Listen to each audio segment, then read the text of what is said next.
Hey there, welcome back to another anime recap on cinematic memory. Today we'll recap Jujutsu Kaisen Season 3. Previously, we explored Satoru Gojo's tragic past and the ideological fracture that turns his best friend, Suguru Geto, into a deadly enemy. In the present, cursed spirits orchestrate the devastating Shibuya Incident, resulting in Gojo's sealing and catastrophic losses that permanently alter the Jujutsu world. Currently, Yuji is trying to wash blood off his hands in a kitchen sink, but it won't come off. Later in Shibuya, he's being chased through the city by a huge cursed spirit. He jumps between buildings and fights off smaller curses along the way. During the chase, Yuta spots him from another building. The giant curse eventually grabs Yuji, throws him through a skyscraper, and crashes into a theater after being attacked. When the dust clears, Yuji sees Yuta holding a katana to his face. They stare each other down while cursed spirit blood falls around them. Earlier that day, the Zenin clan learned Naobito Zenin had died. A will revealed Naoya would become the next clan head,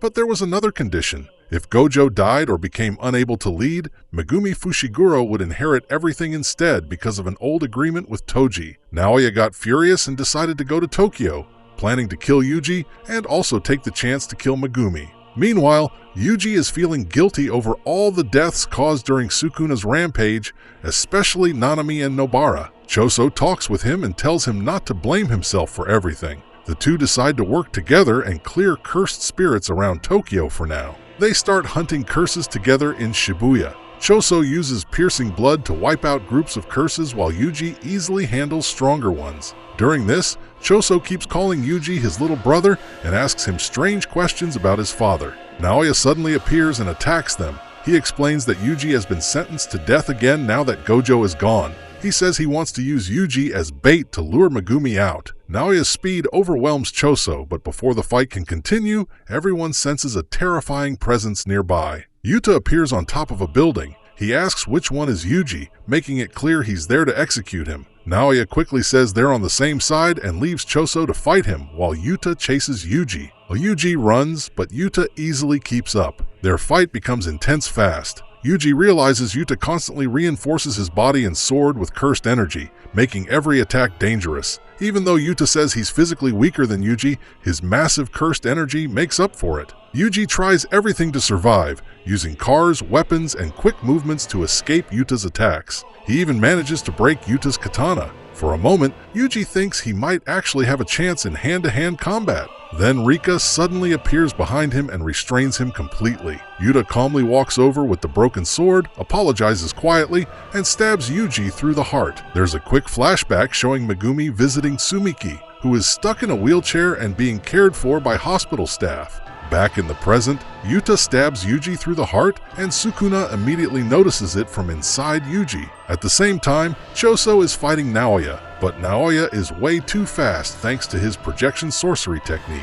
He keeps hitting Choso over and over while freezing him in animation-like frames to land more attacks. Choso realizes regular blood manipulation won't be enough, so he boosts himself with flowing red scale to improve his vision and reactions. Even then, Naoya still has the upper hand and stabs Choso with a knife. During the fight, the two argue about brothers. Naoya says weak older brothers are useless, while Choso says older brothers exist to guide younger ones, even through mistakes. Choso then reveals why he's so hard to kill. As a death painting, he can create blood using cursed energy, so he won't bleed out normally. Choso floods the underpass with blood and traps Naoya by hardening the blood soaked into his clothes. Just when Naoya thinks he can still escape, Choso uses a new move called Supernova, exploding blood orbs around him and finally landing solid damage. Before Choso can finish the fight, Yuta suddenly appears carrying Yuji's body and knocks Choso out in one punch. Naoya then realizes Choso's blood is poisoning him because his body rejects it. Yuta offers to heal him if he reports Yuji's execution to the higher-ups. There's then a flashback about Yuji's parents.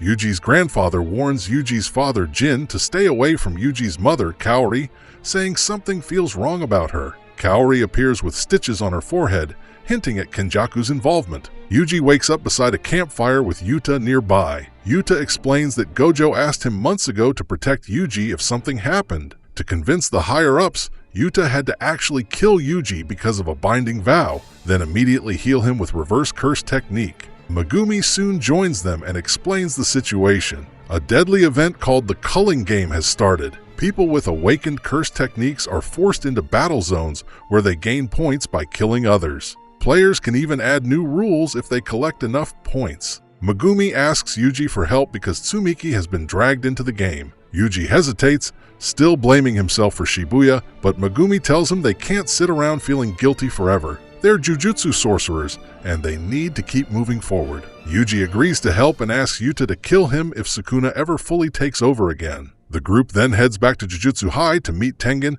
and figure out how to stop Kenjaku and the Culling Game. At Jujutsu High, Yuji reunites with Maki, who survived Jogo's flames but is badly scarred. Choso helps guide everyone through Tengen's barriers using the connection to his brother's remains stored nearby. Eventually, they reach the Tombs of the Star, where Tengen finally speaks to them. The group finally meets Tengen, and everyone is surprised by how strange Tengen now looks after evolving for hundreds of years. Yuji bluntly asks why Tengen looks like that, while Megumi silently wonders why Yuji always says things so directly. Tengen explains that even though they are immortal, they still age, and after failing to merge with the star plasma vessel years ago, they started evolving into something closer to the world itself than a normal human. Yuki asks why Tengen sealed themselves away, and Tengen says they were cautious because they weren't sure if Yuki might side with Kenjaku. Tengen also reveals that Kenjaku is the one controlling Geto's body, and was even Noritoshi Kamo in the past. The group asks about Kenjaku's plan, and Tengen explains it clearly.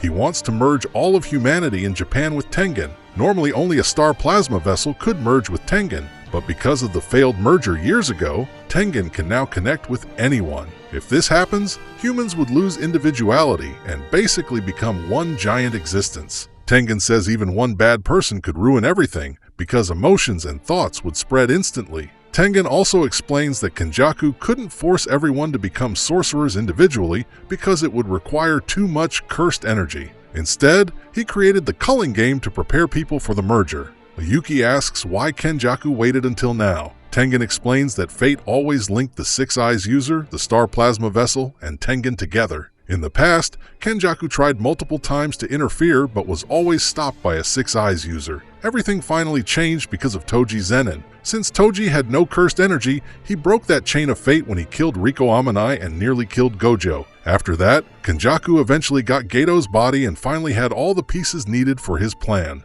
The group then talks more about the Culling Game rules. The players have limited time, earn points by killing others, and can use 100 points to suggest new rules. Megumi hopes they can use this to save Tsumiki and others trapped in the game. Yuji asks how they can free Gojo from the prison realm. Tengen reveals there's a backside to the prison realm hidden with them, but opening it requires either the inverted spear of heaven, the black rope, or a special sorcerer called Angel, whose technique can erase cursed techniques. Angel is currently inside one of the game colonies near Tokyo. The team then splits up. Yuki and Choso stay behind to protect Tengen. Maki heads to the Zenin clan to recover cursed tools. Yuta enters the Culling Game early to gather information. Yuji and Megumi are assigned to recruit Kinji Hakari, a suspended third-year student who's apparently extremely strong. Before leaving, Yuji thanks Choso for helping him. Choso gets emotional seeing Yuji acknowledge him like a real brother. Elsewhere, a struggling comedian named Takaba finishes a bad comedy show and gets criticized by his boss. Unknown to him, he's also a Culling Game player now. Maki returns to the Zenin clan estate to collect cursed tools. Naoya immediately starts insulting her, mocking her scars, lack of cursed energy, and saying no one respects her. Maki ignores him completely, which only annoys him more. Before entering the clan vault, Maki's mother tries stopping her, reminding her that women aren't allowed there. Maki says she has permission from Megumi, who is now officially the Zenin clan head. Earlier, Maki convinced Megumi to accept the position because it would give him access to the clan's resources and information. Megumi originally wanted Maki to take the role, but she knew the clan would never follow her. Inside the vault, Maki finds her father Ogi waiting for her. He reveals he already emptied the vault and that Mai is lying injured nearby. It turns out Oji, Jinichi, and Naoya planned to kill Maki, Mai, and even Megumi while pretending they were helping Jujutsu headquarters. Ogi attacks Maki and badly injures her. He blames his daughters for ruining his chances of becoming clan head and throws both Maki and Mai into a pit filled with cursed spirits meant for punishment and training. He leaves them there to die. While Maki is barely alive, Mai crawls over to her. The two suddenly appear together on a beach in a sort of shared mental space. Mai explains that twins are treated as one person in Jujutsu society, which means Maki could never fully reach her potential while Mai still existed. Mai uses the last of her strength and curse technique to create a new weapon for Maki, sacrificing herself in the process. Before disappearing, she tells Maki to destroy everything. Maki wakes up holding a replica of the split soul katana. Mai is dead, and all the cursed spirits around them have already been killed. Ogi senses something terrifying and realizes Maki now reminds him of Toji Zenin. He attacks her again, but she instantly kills him with a slash so fast he barely notices it. The entire Zenin estate goes into chaos after Ogi's death. The Kukuru unit, made up of fighters without cursed techniques, rushes to stop Maki, but Maki is now on another level completely. She tears through the entire group with overwhelming speed and strength, using Dragon Bone and the Split Soul Katana to cut down everyone in her way. Then the Hei, the clan's elite sorcerers, arrive. Even they can't stop her. Maki kills them one after another, including Jinichi. Naoya finally steps in and fights her himself. Using projection sorcery, he moves at insane speed and overwhelms her at first. But after fully awakening her heavenly restriction, Maki can finally read his movements clearly. She lands one massive punch and crushes his face. Afterward, Maki walks through the ruined estate searching for her mother. Their conversation ends with Maki killing her too. Later, Naoya stumbles back and badly injured, but Maki's dying mother suddenly stabs him from behind, killing him. Maki leaves the estate carrying Mai's body and hands her over to Momo. Soon after, reports confirm that most of the Zenin clan's remaining fighters were wiped out.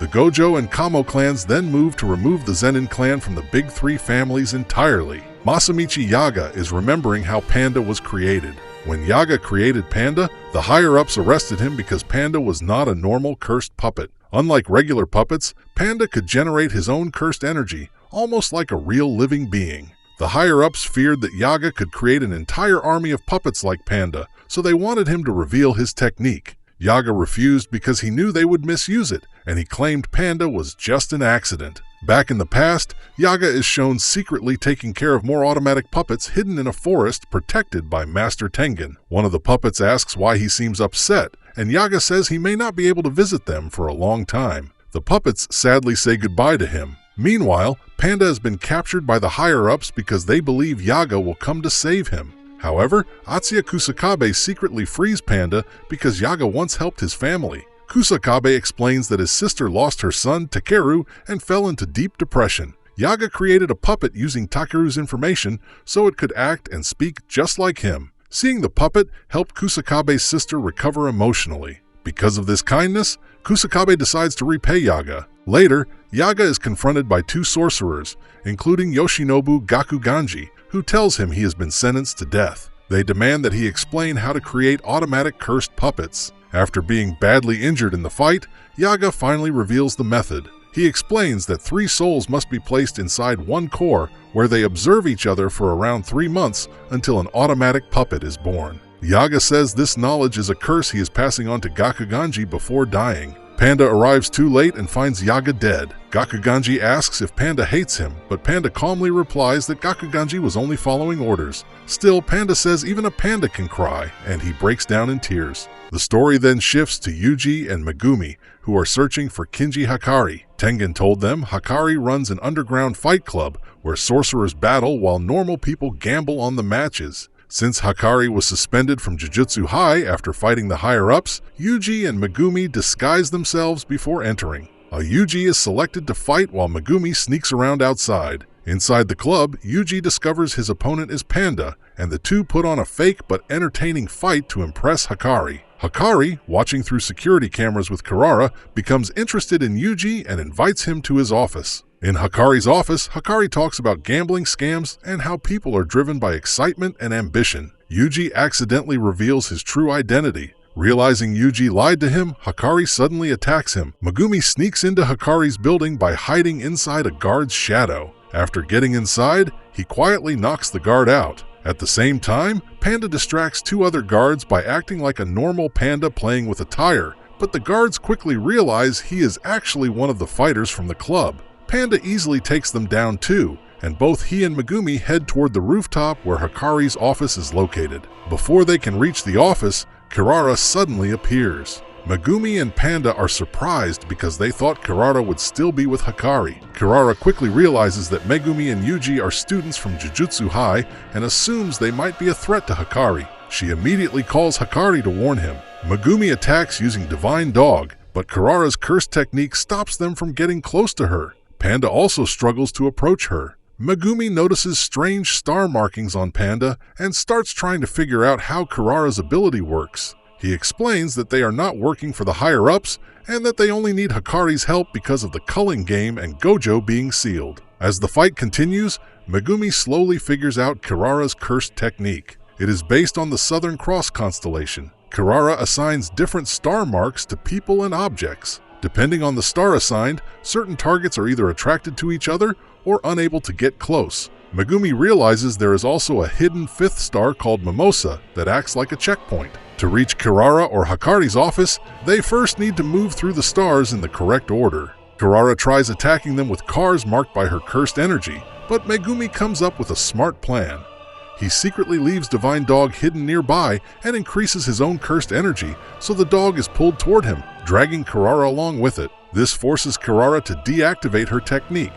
Impressed by Megumi's quick thinking, Kirara finally agrees to listen to them. At the same time, Yuji is still dealing with Hikari inside the office. Hikari keeps punching him, but Yuji refuses to fight back or even dodge. He wants Hikari to trust him and understand how serious he is. Hikari tells Yuji to show him his heat or passion, but Yuji says he is just a small cog in a machine that helps sorcerers defeat curses. Even after getting knocked down multiple times, Yuji keeps standing back up and says that even a cog has an important role. Hikari eventually starts respecting Yuji's determination and agrees to work with them.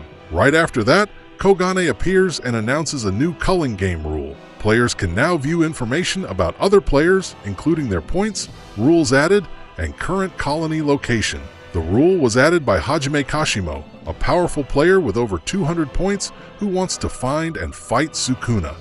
Kenjaku appears in front of Sasaki, an old group member of Yuji, and explains that a barrier has been created for the Culling Game. The center of the barrier is an execution ground, and the whole area stretches for several kilometers. He tells her that normal civilians living inside the barrier are free to leave if they want. Kenjaku personally escorts them out, and once they leave, it all feels like a strange dream. Before Sasaki leaves, Kenjaku thanks her for being friends with his son, confusing her. This is because Yuji is technically connected to Kenjaku through his mother's body. Outside the barrier, Sasaki reunites with Iguchi, another old club member, along with many other civilians who were removed from the area. Meanwhile, Yuji, Megumi, Panda, and Hikari discuss the situation. Hikari learns that Gojo has been sealed and that Principal Yaga has died, which shocks everyone. Panda explains that the higher-ups targeted Yaga after the Shibuya Incident. Hikari finally agrees to join the Culling Game, though mostly because he wants influence over future jujutsu laws so he can openly run his fight club.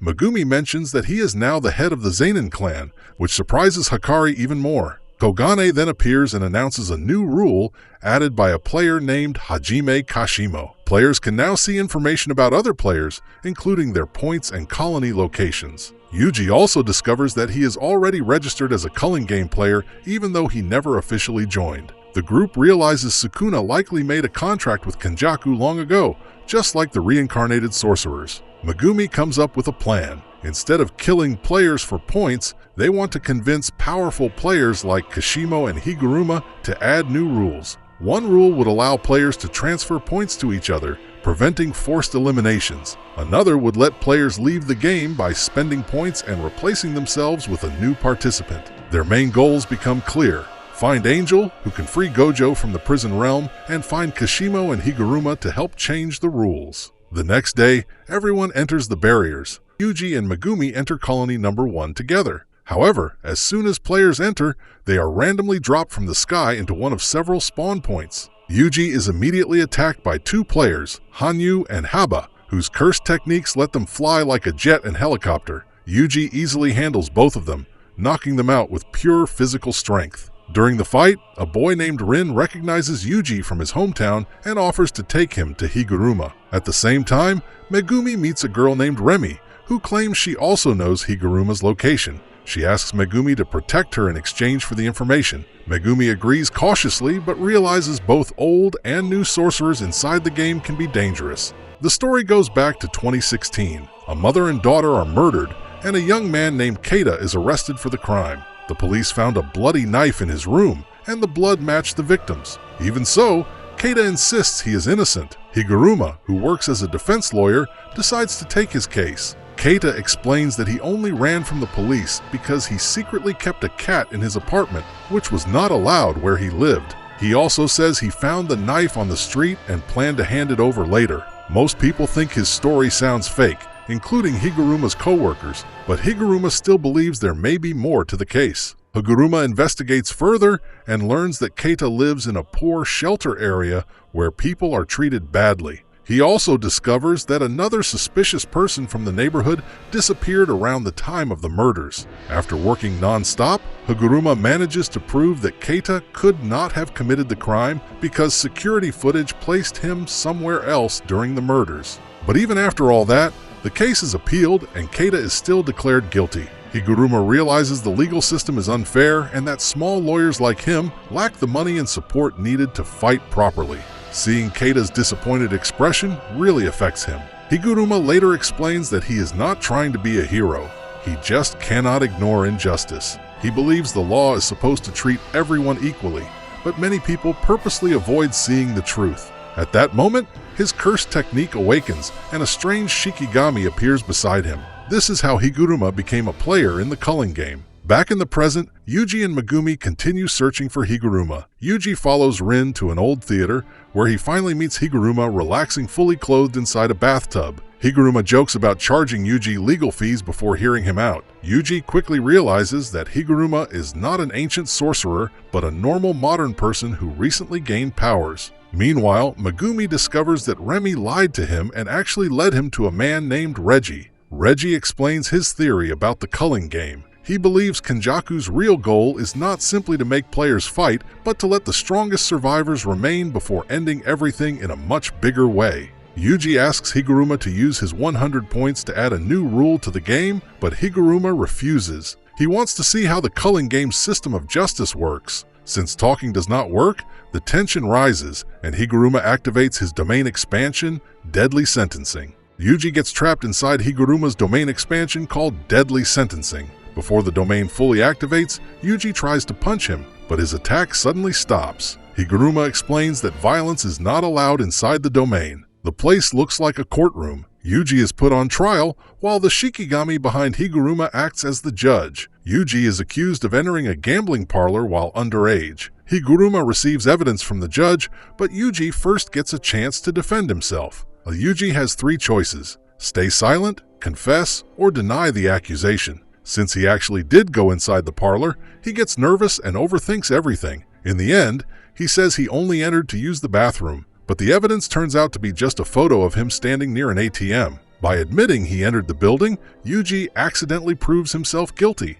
The judge declares him guilty and gives him the punishment called confiscation. Back in the real world, Yuji realizes he can no longer use cursed energy properly. Higuruma explains that the punishment removes a person's cursed technique or cursed energy for a while. Even without cursed energy, Yuji still keeps up in the fight using only his physical strength. Higuruma is surprised because most sorcerers become helpless after losing their powers. Yuji eventually asks for a retrial, which pulls them back into the courtroom. This time, the accusation is about the people killed in Shibuya. Yuji immediately confesses because he feels responsible for Sukuna's actions. The judge gives him the death penalty, and Higuruma receives the powerful executioner's sword, which can kill anyone with a single hit. But Higuruma already knows the truth. Sukuna committed those murders, not Yuji. Seeing Yuji still blame himself reminds Higuruma why he became a lawyer in the first place. He stops fighting, agrees to help Yuji, and uses his 100 points to add a new rule allowing players to transfer points to each other.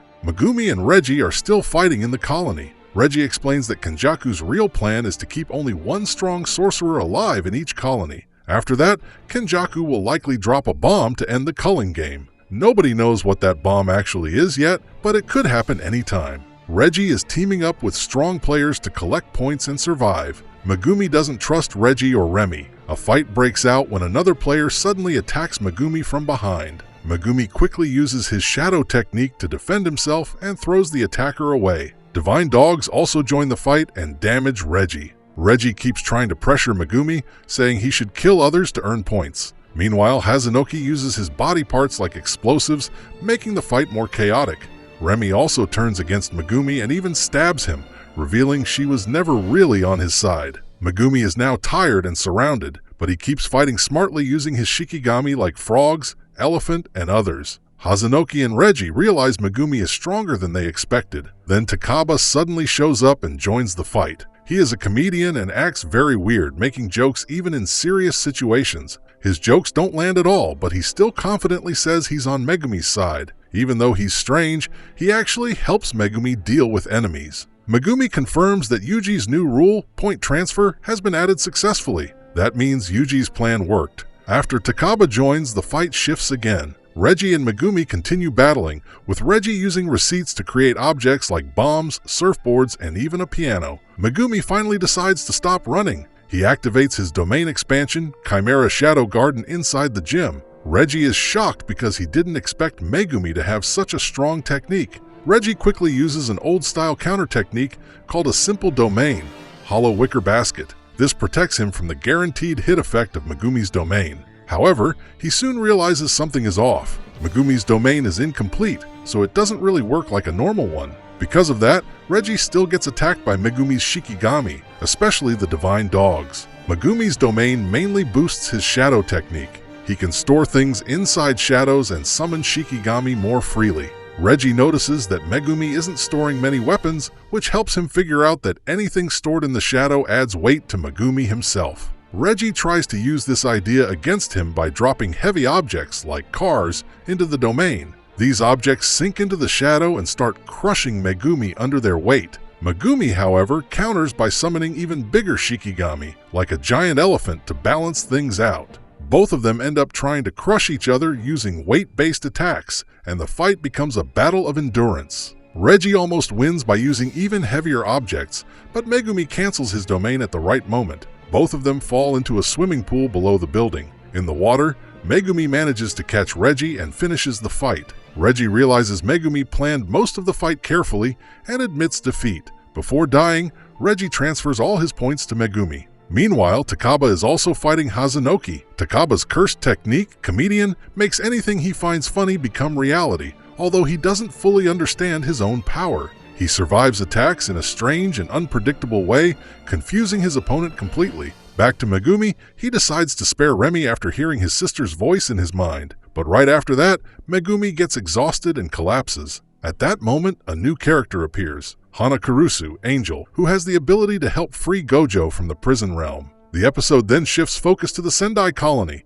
where 4 strong players are introduced. These include Dhruv Lakdawala, Ishigori, Takako Uro, and a special grade cursed spirit named Kuro Rushi. They are all equally strong, creating a deadlock in the colony. But suddenly, Yuta Okkotsu enters the colony and immediately kills Dhruv. This shows how powerful Yuta has become, now ranking just below Gojo Satoru in strength. Yuta thinks about the rules Megumi helped add to the Culling Game. 2 important rules were already added. Players can transfer points to each other, and they can choose to leave the game. His goal is to collect enough points alone and end the whole game by targeting Kenjaku. Yuta is also protecting civilians in the area and leads them to a stadium for safety. But soon, they are attacked by a special curse spirit called Kurorushi, which looks like a swarm of cockroaches. Yuta quickly steps in and destroys most of the swarm using his sword and cursed energy. Kurorushi is a special grade curse, and Yuta realizes he can easily defeat it using reverse curse technique. He then finishes it off and earns points.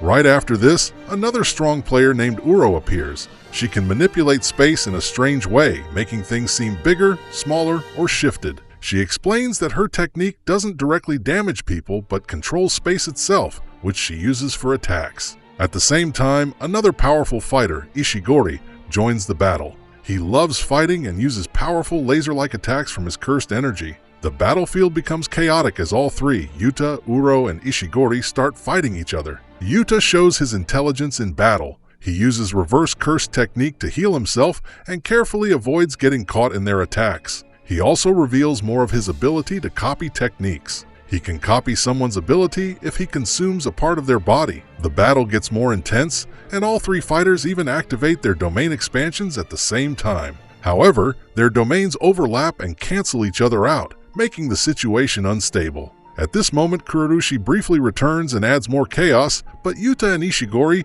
quickly take it down again. Yuta then fully unleashes his power with Rika. In the end, Yuta manages to defeat Ishigori after redirecting his own attack back at him using Uro's copied technique. However, Yuta does not kill Ishigori. Instead, he shows mercy. Ishigori respects him for it and accepts defeat. Yuta collects a huge number of points, around 190 in total, by defeating opponents and receiving transferred points. And that is where the story ends, for now. If you want to see what happens next, make sure to hit like and subscribe so you never miss any video from Cinematic Memory. See ya!